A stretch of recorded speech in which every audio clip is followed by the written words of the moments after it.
turn in our Bibles to 1 Samuel chapter 15. Can you give me a water, please? Thank you. I almost always bring a water up here, and I never open it. And then when I don't bring one up here, I'm going, how come? I probably could use Pastor Steve. He's got a lot left. All right. 1 Samuel chapter 15.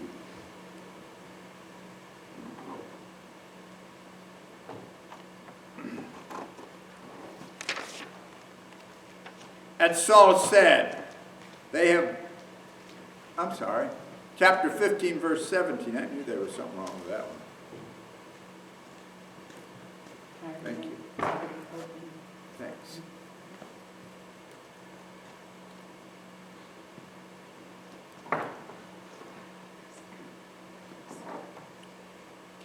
This is an argument between Saul and Jehovah and through Samuel. Poor guy. Don't you feel bad for him? He has to. Saul would only pay attention. All right. Verse 17. And Samuel said, Is it not true, though you were little in your own eyes, you were made the head of the tribes of Israel, and the Lord anointed you king over Israel. And the Lord sent you on a mission, and he said, Go and utterly destroy the sinners, the Amalekites, and fight against them until they are exterminated. Why then did you not obey the voice of the Lord, but rushed upon the soil and did what is evil in the sight of the Lord? And Saul said to Samuel, I did obey. Yeah, see, I can hear that. I did obey.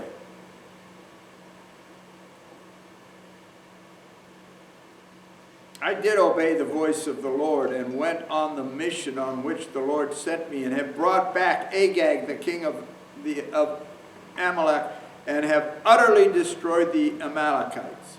But the people, anybody here ever deal with children? But the people took some of the spoil, sheep and oxen, and the choicest of the things devoted to the destruction, to sacrifice to the Lord our God at Gilgal. And Samuel says, Has the Lord as much delight in burnt offerings and sacrifices as in obeying the voice of the Lord? Behold, to obey is better than sacrifice, and to heed than the fat of rams. For rebellion is as sin of divination, and insubordination is as iniquity and idolatry. Because you have rejected the word of the Lord, he has rejected you from being king. Then Saul said to Samuel, I have sinned. I have indeed transgressed the command of the Lord and your words, because I feared the people and listened to their voice. Verse 29. And also, the glory of Israel will not lie or change his mind, for he is not man that he should change his mind.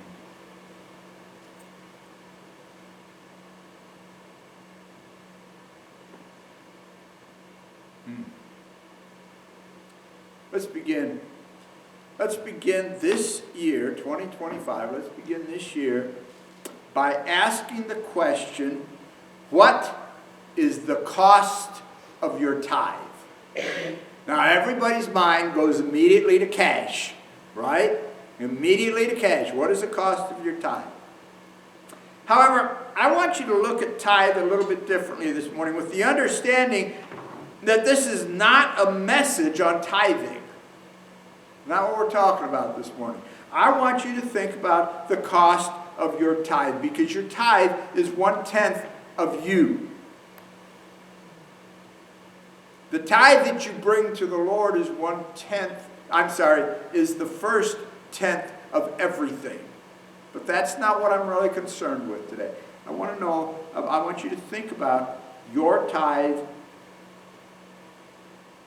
in reference to who you are, to what you do, to what you say, to what we, because it's not just about you, it's me too. It's about what we need to be giving to Him.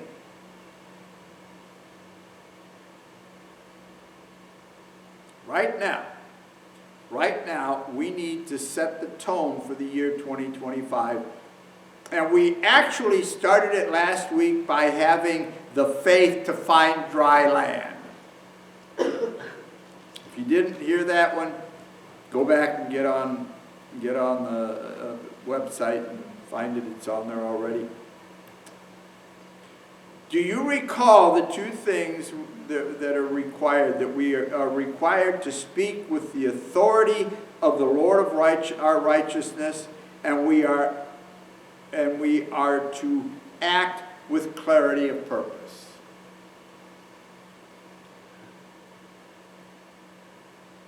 So let's go back even farther. When time began, the rule of law fell to our Creator, because all things rested on Him as the I am, as the existent one, before any other matter, before there was a need to know the difference between right and wrong. There was a time when you did not need, when we were not intended to have to know the difference between right and wrong. We were not intended to have to understand that there is good and evil. We were not intended to understand that evil is actually the absence of love.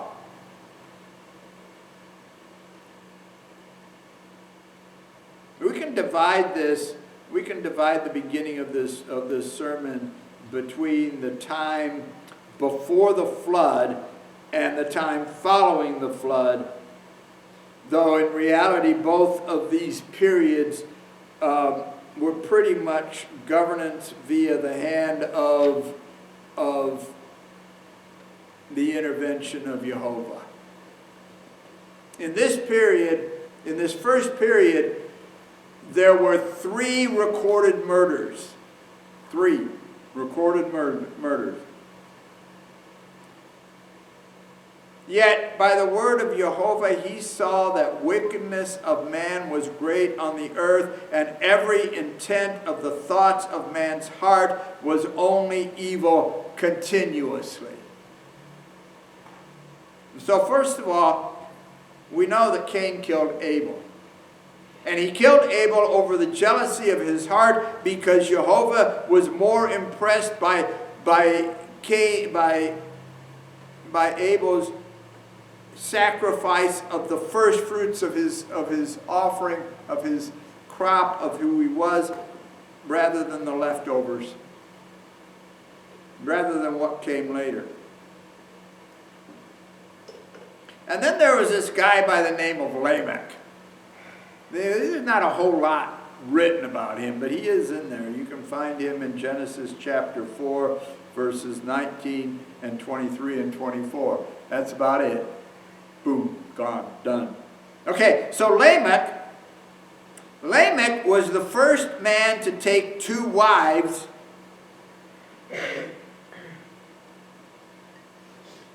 and then he claimed to avenge Cain by killing a man for wounding Lamech, and then he killed a boy for striking him. Yeah. 3 murders. The wickedness of man, though, was greater than this. The wickedness of man was great on earth, with every intent of his heart being evil, knowing only evil continuously.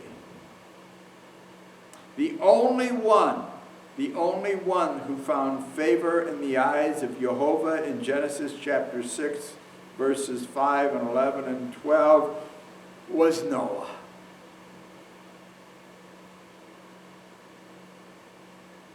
Okay, so they're out on the ark. We're not going to go through that. We know that story. We don't have to deal with it.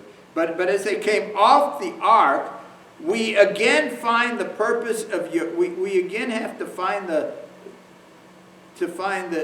man defied the purpose of Jehovah because they could find no personal restraint to hold themselves back from the things that they did. That's kind of reading a little bit into the little bit of insight that we're given as to the behavior amongst Noah's sons and Noah, and the way that they did things, and the fact that they built this big tower because they wanted to get close to heaven. So we had to have our languages changed. Isn't that fun?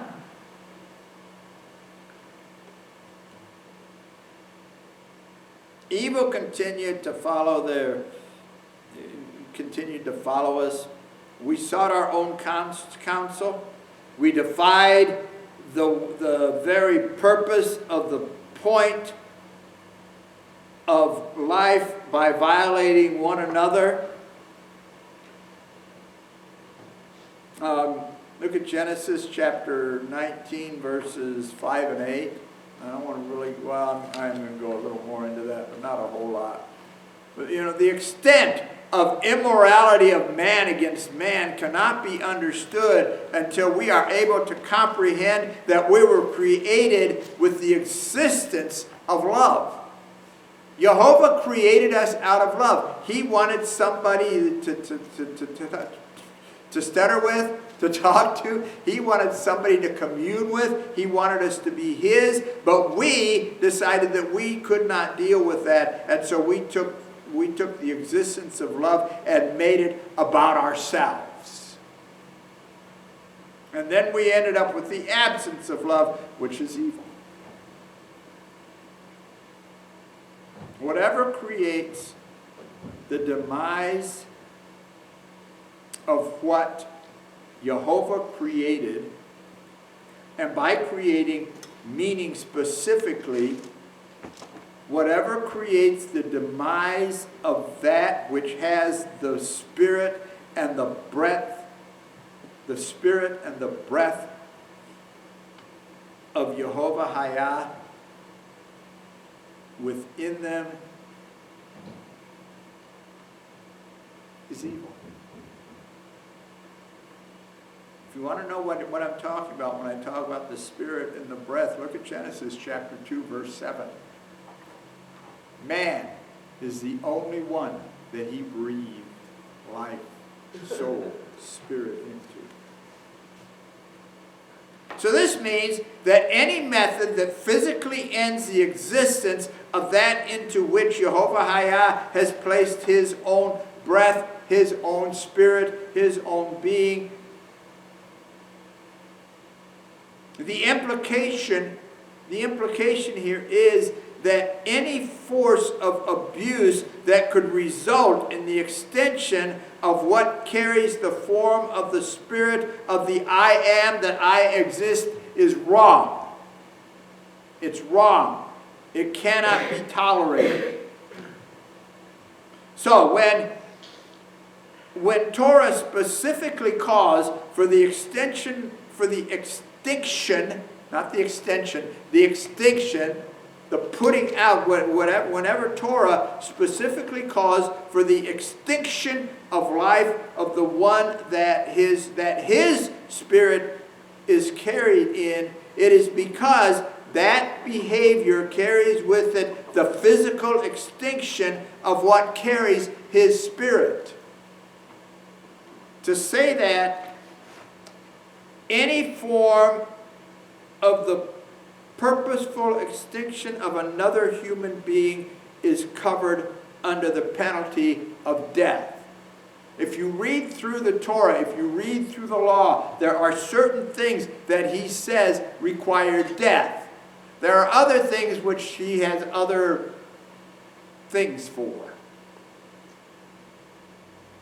You take a life in any form, in any manner, he calls for death. Yeah, well, doesn't he call for death for breaking the Sabbath? You know, this is interesting. This is interesting because growing up, we were taught that it did not matter what day you worshiped. That might be true. That, you know, I give it a sliver. That's not, you know, he says rest. This is the 14, 15-year-old in me coming out saying, but Dad, he says rest. No. Study your history. Any empire that took away the day of rest extinguished the soul of man. The one that I always think about because it was part of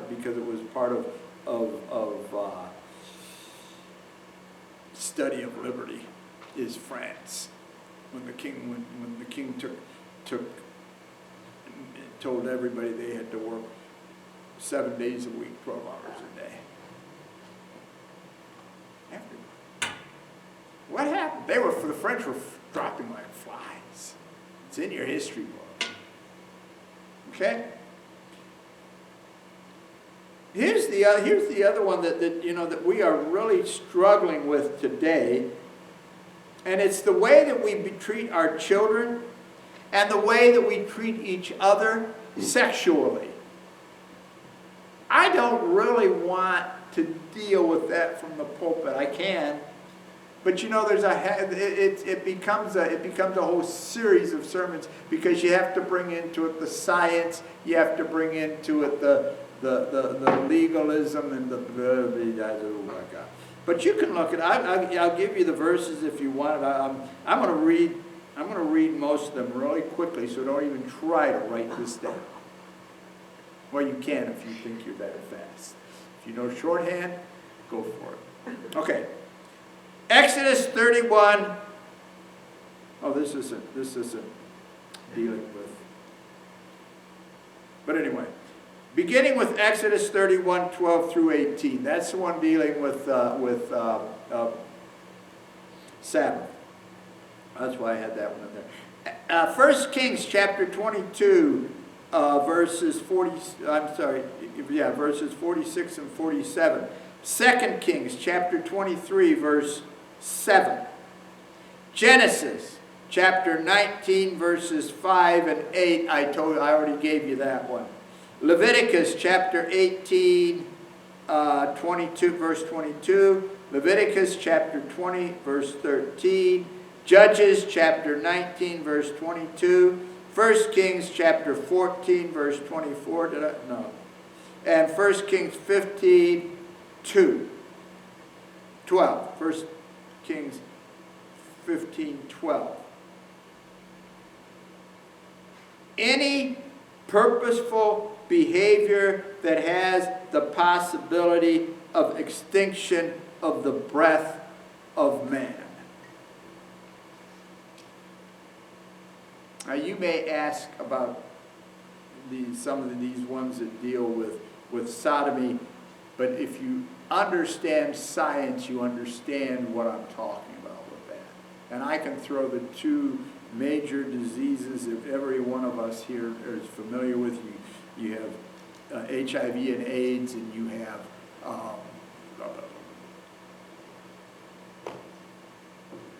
the other one that just went past us in 2020, not COVID. Why can't I think of it? It doesn't matter. It's there. It affected the LGBTQ community much more than it affected anybody else until several years later when it started affecting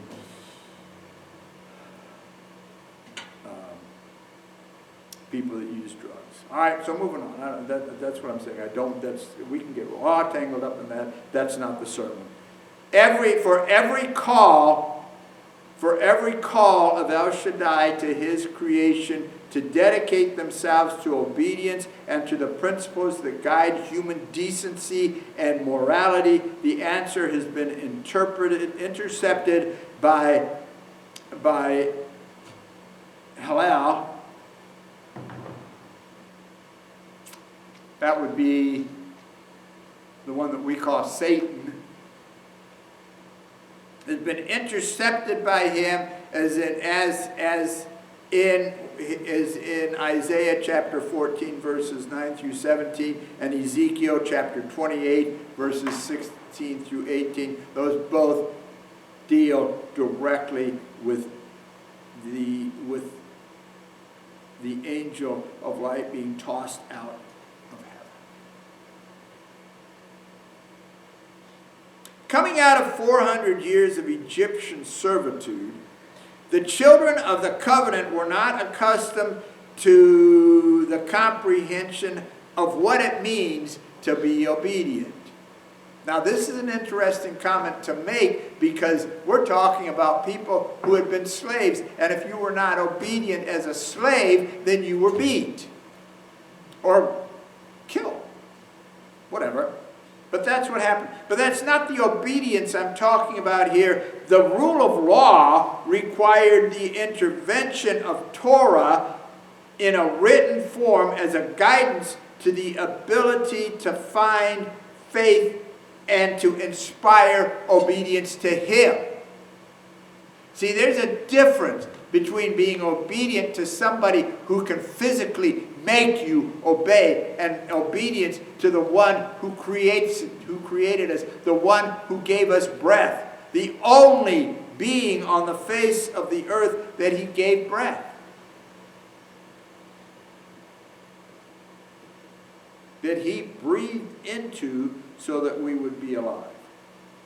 The covenant with Abram now required a rule of governance in the form of theocracy. He actually had to reach down and say, look, you didn't pay attention to me before the flood. I sent you the flood. You didn't pay attention to me after the flood. So you went into slavery. So here you are out of slavery, and I'm telling you now that you need to pay attention. Don't look at me like that, because it's not me, it's His word. I am the one that you have to listen to. I am. You have to listen to Jehovah Hayah. I am that I exist. If you don't, you cannot control yourself. You don't have that for some reason. You don't have that within you. There is a choice that must be made, and that choice requires the ability to make and to understand the difference between short-term pleasure and long-term commitment. In the garden, the two that carried the Spirit of the Creator because they are the only creation that carried the breath of creation. I'm going to give you a second verse here. I gave you Genesis 2:7. You can also look at Genesis 1:26, 27, 28. The only creation that carried that chose short-term pleasure. The tree of life. I want the tree of life. How difficult is it to be able to look at all that surrounds us and still understand that our time here is but seconds? Literally, it's but seconds. Okay? We argue over the amount of time that the world has been in existence because there are so many people out there that talk about half-life. If you're not a chemist and you don't remember your high school chemistry class, you're not going to remember what a half-life is. But basically, that's how they create how they measure the term of life on earth. Okay? So, but we argue over that. It does not matter. Hear me? It does not matter. Here's the thing you need to think about. And if you have a pen in your hand and a piece of paper near you, write this down. 5,000 over 70. Okay? That's one. How about 100,000 over 70? Now the 5,000 over 70, that gives us an approximate time period if you're going to believe that every millennium from the beginning of time has had a purpose for it. And there have been, it depends on who you listen to and who the argument is and whatever matters. It's somewhere between 5,000 and 6,000. You know,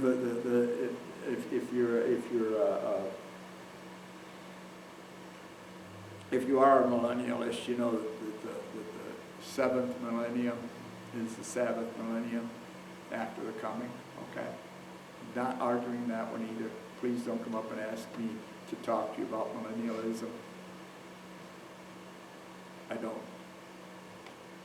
Anyway, we argue over that, and he says, Jehovah says that we are guaranteed 70, 10, right? 70. Anyway, 70 years. It comes out at 70 years. Period. Okay? So those of us that are over that 70 years, every year you get after that is a gift from Jehovah. Okay. But that's what that is. 5,000 over 70. How much time is that? Right? Hit the desk. All right. So, what is the cost of our personal sacrifice, tithe?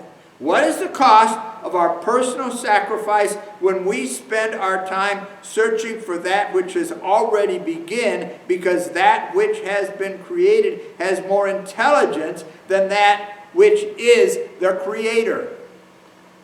That's a lot of hobbledegook, but I'm going to tell you again, so that you can hear it a second time. What is the cost of our personal sacrifice when we spend our time searching for that which has already been? Because that which that which has been created, thinks that we are more intelligent than that which created us. Okay, does that make more sense? I said that last week sort of too, because, you know, we all have this power concept that I am the most intelligent thing here. And if I'm going to talk to Jehovah about something, I'm still more intelligent than he is. You know why I know that? Because I always choose my own way. Right? I choose my own way. I do what I want to do. All right. So the Hebrew word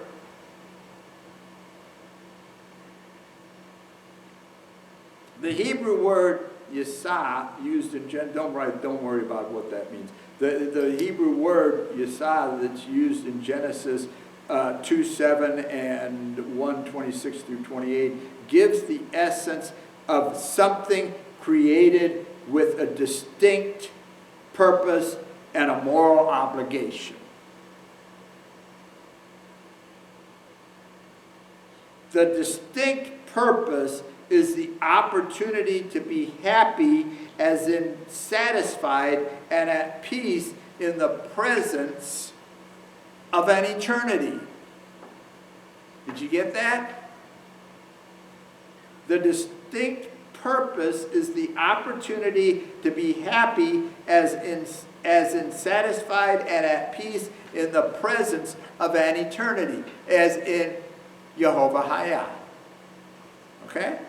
The moral obligation is the essence of unity in the presence of that which gave us our soul, our spirit, our breath.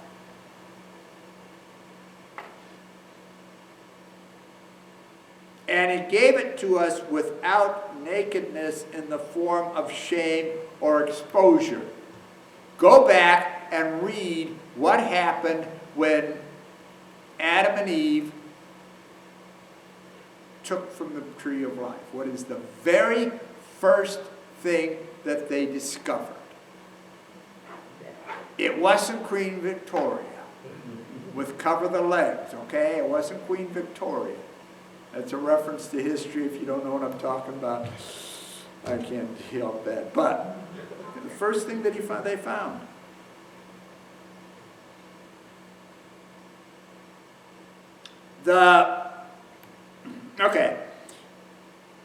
Halal malak is the word that means messenger of life. Okay? The messenger that was, get this, because I said this recently in another sermon, but I want you to get it, and that is the messenger that was thrown, tossed with force out of the presence. Okay, not just force, significant force, out of the presence of El Shaddai, who now has a vested interest in attracting as many of those who are created with the distinct purpose and moral obligation as possible. If you transliterate, this is an interesting thing that I did not learn until my second year of Hebrew. The word for hell and the transliterated word that we call Satan are the same. Hey, Yod. I'm going to get the Greek one. Lamed. Okay, it's very, hey, Yod, Lamed, which would be Hell. Lucifer. In Isaiah, in the Hebrew, Hey, Yod, Lamed.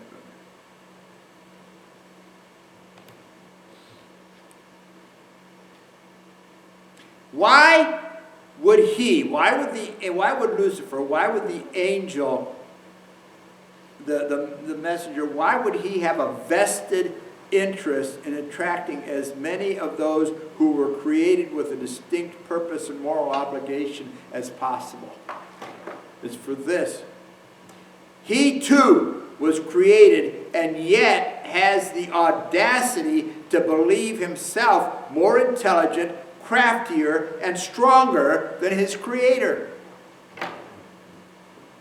So, Hillel believes that he can best his creator in battle if he can attract a big enough army. Does that sound human to you? I mean, come on. Look at the I use this word very, very, very liberally, gentlemen. Look at the gentlemen who attempted to take over the world. Okay, just, they all think they are smarter. They all think they are craftier. They all think that if they can get a big enough army together, they can overtake anything in the world. How many self-important, self-centered, arrogant people do you know? Let me say the beginning of that again. How many self-important, self-centered, arrogant people do you know who are happy? How many do you know who are satisfied? How many do you know that are at peace in the presence of an eternity. Who is it that keeps saying, I want to figure out a way that I can live forever? How many do you know that are actually happy? How many of you, you know, a multi-billionaire still wants more money?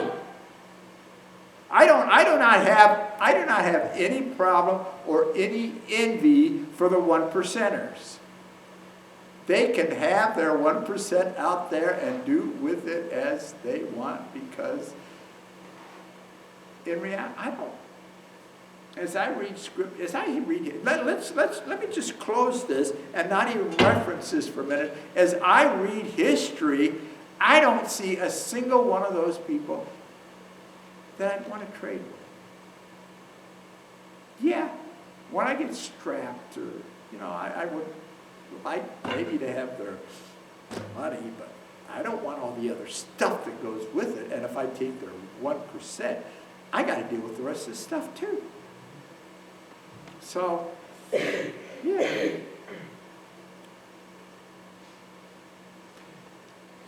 The rebuke that played out to King Saul through Samuel from the Lord our righteousness should have given pause to the king had he not decided, similar to Hillel, that he could argue his way out of it. Did you hear that in chapter 15, verse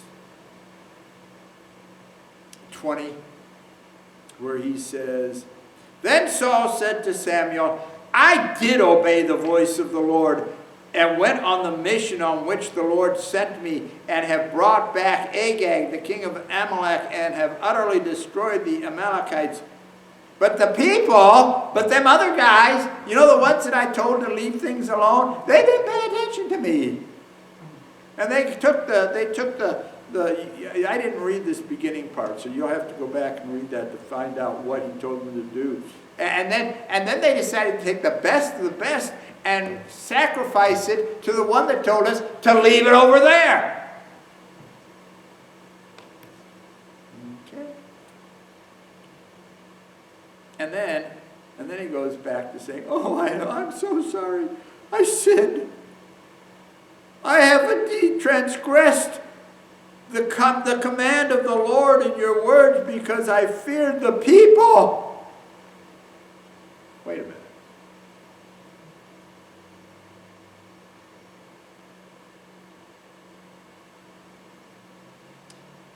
This whole section is interesting. Go back. Okay. To whom do we listen when we are called to give voice against the call? Listen to this carefully because it can be misconstrued.